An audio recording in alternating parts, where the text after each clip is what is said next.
Il y a eu beaucoup de moments mémorables. Je crois que le plus ancien dont je me souvienne et qui m'est resté en mémoire depuis longtemps, c'était quand Peter, mon cousin, et moi étions en quad à Balmoral. Le prince William a enfin révélé le contenu des dernières volontés de la reine Élisabeth II, faisant trembler tout le monde au palais de Buckingham. Alors qu'ils étaient tous réunis pour écouter la lecture, ils ont été stupéfaits de découvrir les dernières volontés incroyables de la défunte reine. Rejoignez-nous pour explorer le contenu du testament et les raisons pour lesquelles le cabinet du prince William a été choisi pour le lire. Le cabinet du prince William dévoile les dernières volontés de la reine. La famille royale était sur le qui-vive lorsque le prince William ouvrit méticuleusement le testament de la reine, la maison royale se préparant aux révélations surprenantes qu'il contenait. Ces dernières volontés transcendaient la simple richesse ou les titres. Elles concernaient fondamentalement l'avenir de la monarchie. Quel secret la reine avait-elle caché toutes ces années? Et comment son héritage allait-il modifier la trajectoire de la famille royale? Les réponses, désormais dévoilées, remettaient en question les idées reçues sur la monarchie britannique. Alors que les portes du palais de Buckingham se refermaient, une atmosphère d'anticipation envahissait la salle. Le prince William, qui avait longtemps assumé le poids du devoir royal, détenait désormais la clé de l'héritage de sa mère. Le testament n'était pas seulement un document juridique, il servait de modèle pour l'avenir de la monarchie à travers les générations. En dépliant les pages, les premiers mots firent frissonner, révélant non seulement le sort des domaines royaux, mais aussi une reconfiguration du pouvoir au sein de la famille. Guillaume s'attendait à un héritage conventionnel, mais il se trouva confronté à une réalité bien plus complexe.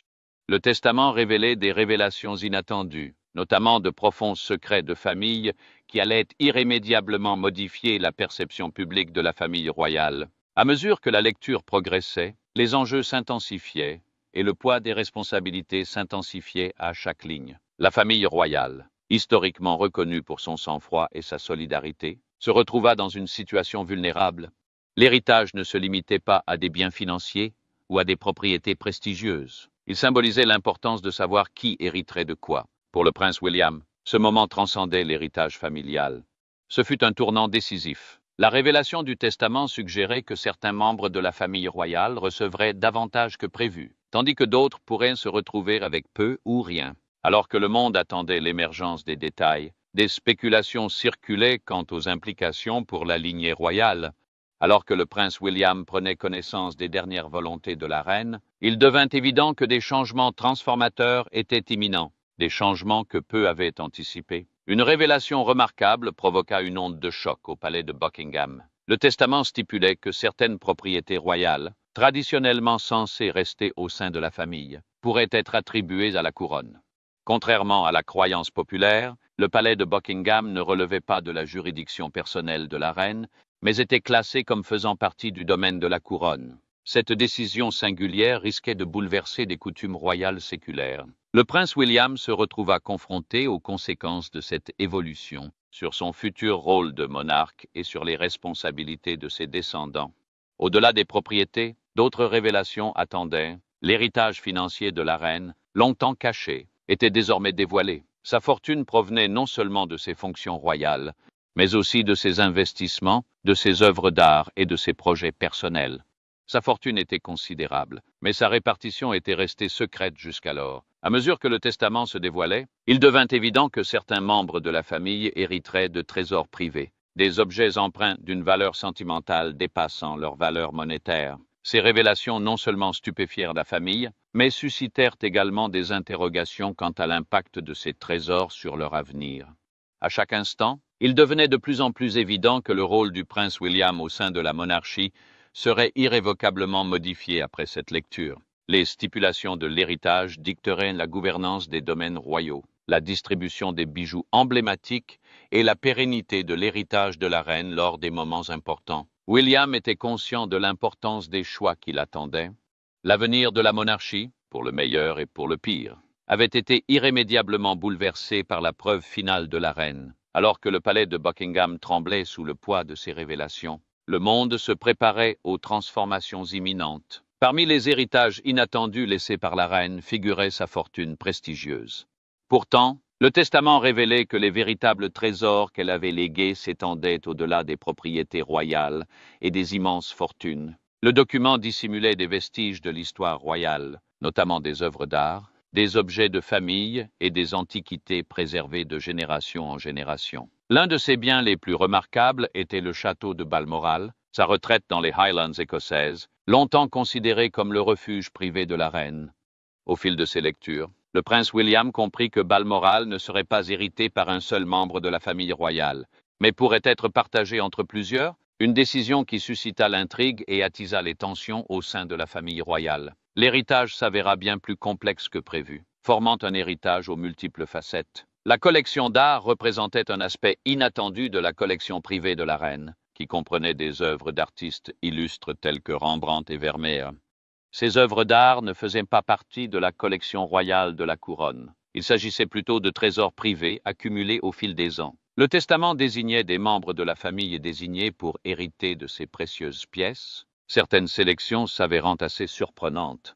Au lieu de se contenter de transmettre ses œuvres d'art au prochain monarque, la reine semble avoir soigneusement évalué quels membres de la famille seraient les plus aptes à préserver cet héritage culturel. Pour le prince William, hériter d'œuvres aussi précieuses impliquait non seulement une responsabilité envers la monarchie, mais aussi un lien émotionnel profond avec l'héritage de sa grand-mère et de son arrière-grand-mère. Un moment particulièrement marquant fut le dévoilement de la collection de bijoux de la reine, qui ne contenait pas n'importe quel bijou, mais des objets de famille d'une importance historique considérable. Le célèbre diadème Vladimir, par exemple, possédait une riche histoire et était chéri par les passionnés de la famille royale. La question se posait de savoir si le prince William hériterait de ces bijoux, ou s'il serait transmis à son épouse, Catherine. La situation était plus complexe que prévu.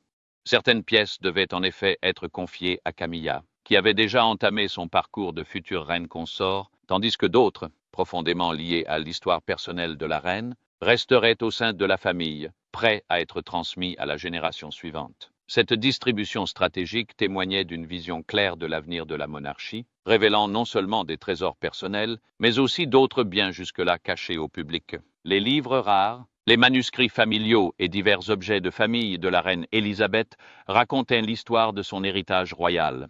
Ces objets transcendaient le simple bien matériel. Ils symbolisaient son lien profond avec la longue histoire de la monarchie, qui héritera de l'héritage de la reine. Les spéculations allaient bon train quant au partage de ces trésors. Certains seraient destinés à rester dans les caveaux royaux, tandis que d'autres seraient transmis à ses enfants et petits-enfants. La reine avait pris des mesures pour préserver son héritage, mais une question subsistait. À quel membre de la famille royale serait confiée la garde de ces précieux documents historiques? À la lecture du testament, l'importance de cet héritage devint de plus en plus évidente. La reine Élisabeth légua non seulement une fortune considérable, mais aussi une collection d'objets soigneusement sélectionnés, d'une immense portée culturelle, historique et émotionnelle. Il ne s'agissait pas de simples héritages familiaux, mais de fragments d'une monarchie ayant résisté à l'épreuve du temps pendant plus d'un millénaire. Chaque objet témoigne de tradition, de pouvoir et de devoir, confiant à ses héritiers la responsabilité de perpétuer cet héritage. Alors que le roi Charles était sur le point d'hériter de la couronne, la répartition des biens restants soulevait des questions quant à la répartition des biens. La lecture du testament clarifia que le roi Charles III était sur le point d'hériter de bien plus que de la couronne elle-même, une évolution anticipée depuis longtemps par la monarchie. L'étendue de la fortune privée de la reine était largement méconnue du public, et les détails de sa répartition furent dévoilés dans son testament. Il indiquait que Charles hériterait non seulement des propriétés royales, telles que Sandringham et Balmoral, mais aussi d'une série d'investissements privés restés secrets. Désormais en possession de la couronne, Charles dut relever le formidable défi de gérer ses biens tout en assurant la stabilité de la monarchie. Son règne serait influencé non seulement par sa gouvernance, mais aussi par sa capacité à gérer la richesse et l'héritage considérable légué par sa mère. Cependant, des révélations inattendues surgirent concernant l'héritage d'objets personnels précieux de la reine.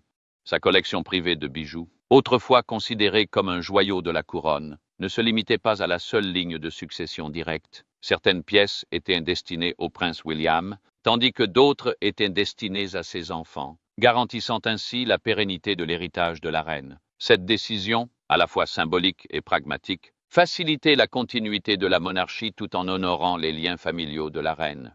Pour le roi Charles, ces décisions transcendaient les simples considérations financières. Elles incarnaient un profond sens des responsabilités. Son rôle de monarque serait intimement lié à l'héritage personnel laissé par sa mère.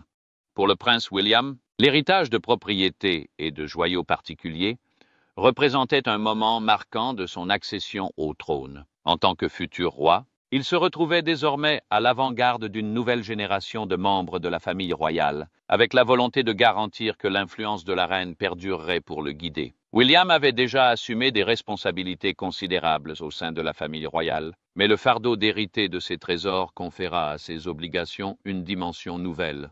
Il était chargé non seulement de guider la monarchie vers l'avenir, mais aussi de préserver et de superviser les richesses et les objets qui lui étaient désormais confiés. Sa mission était sans équivoque, préserver l'héritage de la reine, tout en modernisant la monarchie pour les années à venir. Le testament éclairerait également des choix inattendus concernant les biens personnels précieux de la reine, notamment ses livres rares et ses antiquités familiales. Ces objets faisaient partie de la collection royale, mais le testament déterminait quels membres de la famille les recevraient. La question dépassait le simple héritage financier. Elle concernait la personne qui perpétuerait la vision de la reine d'une monarchie respectueuse de l'histoire, de la culture et des traditions. À la fin de la lecture, le prince William a reconnu que ses responsabilités de monarque transcendraient la gestion des biens royaux. Elles impliqueraient également de défendre les valeurs que sa grand-mère avait inculquées avec diligence au sein de la famille royale. Alors que les implications du testament de la reine se précisaient, la famille royale était confrontée à un avenir incertain. Les détails de l'héritage clarifiaient non seulement qui recevrait quoi, mais indiquaient également comment la monarchie pourrait se transformer au cours des décennies à venir. Le roi Charles, le prince William et le reste de la famille devaient désormais relever le défi complexe de veiller à ce que l'héritage de la reine soit honoré tout en mettant en œuvre les adaptations nécessaires au maintien de la pertinence de la monarchie. Dans une époque caractérisée par des transformations rapides, la dernière volonté de la reine marqua l'aube d'un nouveau chapitre pour la famille royale, un chapitre qui serait influencé par les décisions prises après sa disparition. Il faut s'arrêter un instant et réfléchir à la raison pour laquelle c'est le prince William qui a lu le testament. Serait-ce parce que la famille royale souhaite nous transmettre des informations sensibles, ou est-ce dû à la personnalité du prince? Cependant, restez à l'écoute pour explorer sa vie. Peut-être y trouverons-nous une explication. Détails intéressants sur le prince William. Premier-né du roi Charles III et de la princesse Diana, William est venu au monde sous le règne de sa grand-mère paternelle, la reine Élisabeth II. Il a fait ses études dans des établissements prestigieux, notamment la Wetherby School, la Ludgrove School et le Eton College. C'est à l'université de St. Andrews, où il a obtenu une maîtrise en géographie, qu'il a rencontré sa future épouse, Catherine Middleton, après ses études. William a suivi une formation intensive à l'Académie royale militaire de Sandhurst, puis a servi dans les Blues and Royals. Son engagement envers le service public s'est poursuivi lorsqu'il a obtenu son diplôme du Royal Air Force College de Cranwell en 2008, avant de rejoindre la force de recherche et de sauvetage de la Royal Air Force début 2009. Son dévouement pour aider les autres a culminé avec un mandat de 2 ans comme pilote à temps plein au sein de l'ambulance aérienne d'East Anglia, à compter de juillet 2015. Outre ses responsabilités militaires, William assume diverses fonctions et engagements officiels au nom de la monarchie. Il est activement impliqué dans de nombreuses organisations caritatives et militaires, telles que le Tusk Trust, Centrepoint, The Passage, Wales Air Ambulance et l'Air Ambulance Charity de Londres. Par l'intermédiaire de la Fondation royale, il donne la priorité aux initiatives liées à la santé mentale, à la conservation de la nature, au sans-abrisme et au bien-être du personnel des services d'urgence. Dans le cadre d'une avancée notable en matière de durabilité environnementale, William a créé le prix Earthshot en 2020, une initiative dotée de 50 millions de livres sterling destinée à encourager des solutions innovantes aux défis mondiaux de la prochaine décennie. En reconnaissance de ses contributions et de ses engagements, William a reçu le titre de duc de Cambridge peu avant son mariage avec Catherine Middleton en avril 2011. Français. Après l'accession de son père au trône le 8 septembre 2022, il a également pris les titres de duc de Cornouailles et de duc de Rothesay et a reçu officiellement le titre de prince de Galles le lendemain. Prenons un moment pour réfléchir à ses réalisations dans divers rôles. Rôle en tant que duc de Cambridge. le jour de son mariage en avril 2011. William a reçu les titres prestigieux de duc de Cambridge, comte de Strathearn et baron Carrickfergus. Après leur mariage, William et Catherine entreprirent un voyage mémorable au Canada cet été-là. L'éminent journaliste Nicholas Witchell de BBC News salua cette tournée canadienne comme un franc succès pour le couple, soulignant leur engagement enthousiaste dans diverses activités telles que la plantation d'arbres et le hockey de rue. Leur chaleur authentique et leurs gestes attentionnés ont non seulement conquis le cœur de la population canadienne, mais ont également accru leur popularité et cultivé des sentiments positifs envers la monarchie au Canada. Le couple a poursuivi ses fonctions de représentant en servant la famille royale lors des Jeux olympiques d'été de 2012 à Londres, où ils ont assisté à divers événements sportifs et échangé avec les athlètes et les spectateurs. En septembre 2013, William et Catherine ont entrepris une grande tournée à Singapour, en Malaisie, à Tuvalu et aux îles Salomon pour célébrer le jubilé de diamant de la reine. En octobre de la même année, William a célébré sa première cérémonie d'investiture au palais de Buckingham, marquant un tournant important dans ses responsabilités royales. En avril suivant, le couple entreprend une tournée royale en Nouvelle-Zélande et en Australie, accompagné de leur charmant fils George, dont la chaleur et l'assurance les rendent chers. En août, le couple, accompagné du prince Harry, représente solennellement la famille royale lors des commémorations de la Première Guerre mondiale en Belgique, rendant hommage aux soldats tombés au combat. En décembre, ils effectuent une mission diplomatique à New York et à Washington, où William prononce un discours poignant à la Banque mondiale, dénonçant le commerce illégal d'espèces sauvages et démontrant leur engagement face aux défis mondiaux urgents.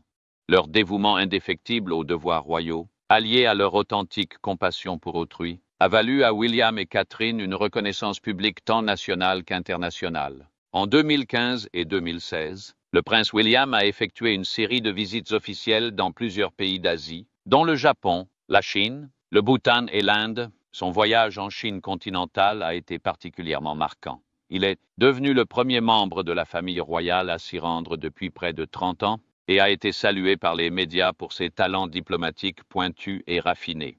Malgré les critiques de certains secteurs concernant son éthique de travail, le prince William s'est resté résolu dans son engagement envers ses responsabilités royales, soulignant son dévouement à la paternité et son rôle actif dans les services d'ambulance aérienne. En 2017, le prince William et son épouse, Catherine, duchesse de Cambridge, ont effectué une série de visites en France, en Pologne, en Allemagne et en Belgique, afin de renforcer les relations du Royaume-Uni avec l'Europe au lendemain du Brexit. L'année suivante, en janvier 2018, le couple royal a poursuivi ses efforts diplomatiques en se rendant en Suède et en Norvège, renforçant ainsi ses liens avec ces nations. En juin de la même année, le programme du prince William comprenait une importante tournée en Jordanie, en Israël et en Palestine, témoignant de son engagement constant en faveur de la paix et de la compréhension dans cette région. En octobre 2019, le couple a effectué une visite historique au Pakistan, la première visite de la famille royale depuis 13 ans. Ce voyage a été largement salué comme un succès, car il a non seulement renforcé les relations diplomatiques avec le Pakistan, mais a également souligné leurs intérêts mutuels en matière de lutte contre le changement climatique et de promotion d'une éducation de qualité. Les nombreux voyages et activités diplomatiques du prince William ont largement contribué à l'avancement des relations internationales et à la promotion de questions mondiales cruciales. En novembre 2020, il a été révélé que le prince William avait contracté la COVID-19 en avril, mais il a choisi de ne pas rendre cette information publique afin de ne pas susciter d'inquiétudes excessives au sein de la population. Des articles du Daily Telegraph ont indiqué qu'il souffrait d'une grave maladie et qu'il avait été isolé de sa famille pendant cette période. À l'inverse, d'autres témoignages suggéraient que son état n'était pas grave et qu'il continuait à assumer ses responsabilités. Fin 2020, le prince William et Catherine ont entrepris une tournée à travers l'Angleterre, l'Écosse et le pays de Galles à bord du train royal britannique afin de saluer et de célébrer les contributions extraordinaires des communautés et des associations caritatives durant cette année difficile. Si le Premier ministre Boris Johnson a approuvé cette tournée, la Première ministre écossaise Nicola Sturgeon l'a critiquée au vu des restrictions de voyage en vigueur. En mai 2021, le prince William et Catherine ont effectué une tournée en Écosse en tant que Lord Haut-Commissaire auprès de l'Assemblée générale de l'Église d'Écosse. Leur première apparition au sommet du G7 a eu lieu en juin 2021 en Cornouailles. Par la suite, en mars 2022, ils se sont rendus au Belize, aux Bahamas et en Jamaïque pour célébrer le jubilé de platine de la reine. Ce voyage a coïncidé avec une intensification des manifestations publiques en faveur des réparations liées à l'esclavage. Lors de l'inauguration du monument national Windrush à Londres, le prince William a qualifié cette tournée d'occasion de réfléchir et de dénoncer le racisme subi par la génération Windrush et d'autres groupes minoritaires en Grande-Bretagne en 2022. En mai de la même année, il a participé pour la première fois à l'ouverture officielle du Parlement en sa qualité de conseiller d'État, au cours de laquelle son père a prononcé le discours de la reine au nom de la reine Élisabeth II. Le décès de la reine Élisabeth II, le 8 septembre 2022, a marqué l'accession du père de William au trône, celui de Charles III. Suite à cet événement important, William a été officiellement nommé prince de Galles par son père le 9 septembre. Cette annonce a suscité un vif débat public au pays de Galles, où des opinions diverses ont été exprimées. Le 17 septembre, une pétition en faveur de l'abolition du titre avait recueilli plus de 30 signatures, témoignant de la forte mobilisation autour de cette question. À l'inverse, un sondage YouGov indiquait que 66% des personnes interrogées étaient favorables à l'attribution du titre à William, tandis que seulement 22% s'y opposaient. Le 30 octobre, la sénatrice Llewellyn Ellen Jones a suggéré qu'une investiture de William comme prince de Galles pourrait ne pas être constitutionnellement nécessaire, reflétant l'évolution des perspectives au pays de Galles contemporain. Ce point de vue a été soutenu par le palais de Kensington, qui a confirmé qu'une investiture n'était pas actuellement envisagée. Rôle en tant que prince de Galles. En tant que fils aîné du monarque britannique, William a hérité du duché de Cornouailles, ce qui lui confère des actifs financiers considérables. Créé en 1337 pour assurer un revenu privé au fils aîné du monarque, le duché est actuellement évalué à environ 760 millions de livres sterling. Cette fortune considérable renforce l'importance et l'influence de William au sein de la famille royale et de la société en général. Le 27 septembre 2022, William et Catherine, nouvellement nommés prince et princesse de Galles, ont entamé leur première visite officielle au pays de Galles. Leur itinéraire comprenait des escales à Anglesey et à Swansea, où ils ont reçu un accueil chaleureux de la part des habitants. En novembre 2000 et 2022, le prince William a participé à une session au Sénat où il a discuté avec le premier ministre gallois, Mark Drakeford, de questions nationales importantes. Leur première visite à Falmouth en tant que duc et duchesse de Cornouailles a eu lieu en février 2023, au cours de laquelle ils ont échangé avec les habitants et exploré l'histoire et la culture de la région. Par la suite, en mars 2023, le prince William a entrepris une mission solo en Pologne, où il a rencontré des militaires polonais et britanniques, ainsi que des réfugiés ukrainiens à Rzeszów. Il a également eu le privilège de s'entretenir avec le président polonais Andrzej Duda au palais présidentiel, portant sur le renforcement des relations diplomatiques entre les deux nations. En octobre 2023, le prince William et Catherine ont tous deux publiquement condamné l'attaque menée par le Hamas contre Israël, témoignant de leur engagement en faveur de la paix et de la stabilité dans la région. Par la suite, en février 2024, le prince William s'est rendu au siège de la Croix-Rouge britannique, où il a rencontré des travailleurs humanitaires venant en aide aux civils touchés par le conflit israélo-gazaoui. Une déclaration importante a été faite, soutenue par le gouvernement du Royaume-Uni, appelant à une cessation immédiate des hostilités et encourageant l'acheminement de l'aide humanitaire aux personnes touchées. Plus tard dans le mois, le prince William a dû faire un choix difficile. Renoncer à assister à la cérémonie d'action de grâce en l'honneur de son parrain, Constantin de Grèce, invoquant un motif personnel non précisé. Il a toutefois profité de l'occasion pour visiter la synagogue de Marble Arch, où il a évoqué la montée alarmante de l'antisémitisme et les défis humanitaires au Moyen-Orient, réitérant son engagement à promouvoir la tolérance et la compréhension entre les diverses communautés. Après cette période, le prince William a accompli quelques actions que nous omettons peut-être de mentionner pour le moment, mais pour l'instant, examinons la relation entre la reine et son petit-fils. Cela nous permettra peut-être de comprendre pourquoi c'est lui qui a lu le testament. La relation admirable entre le prince William et la reine. En tant qu'héritière du trône, la reine Élisabeth semblait parfaitement consciente des responsabilités qu'impliquait la préparation du prince William à son futur rôle de monarque.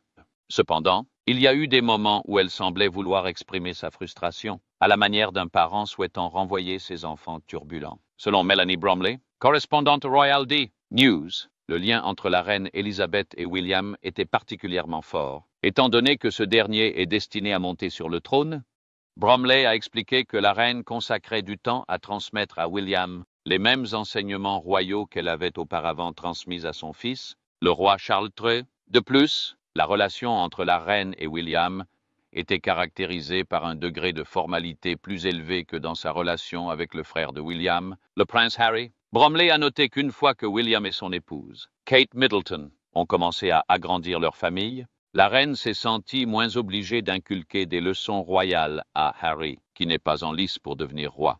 En août 2019, l'Express rapportait que la reine Élisabeth II avait commencé à impliquer davantage le prince William dans ses fonctions royales. Le journal a interviewé l'auteur Juliette Ridon, spécialiste de la royauté, qui a évoqué la nature des enseignements dispensés par la reine. Madame Riadon a souligné que la reine avait été motivée à déléguer une grande partie de ses responsabilités à son fils et à son petit-fils, notamment en raison de son âge avancé. Elle a souligné que le prince William a dû accroître considérablement son implication dans les fonctions royales, reflétant un changement générationnel de style et d'approche. La reine apprécie l'idée que chaque génération puisse adopter ses propres méthodes, suggérant que l'uniformité est inutile. Cette évolution de leur relation a favorisé une dynamique où la reine et William interagissent, non seulement en tant que famille, mais aussi comme mentor et mentoré, et parfois comme collègues,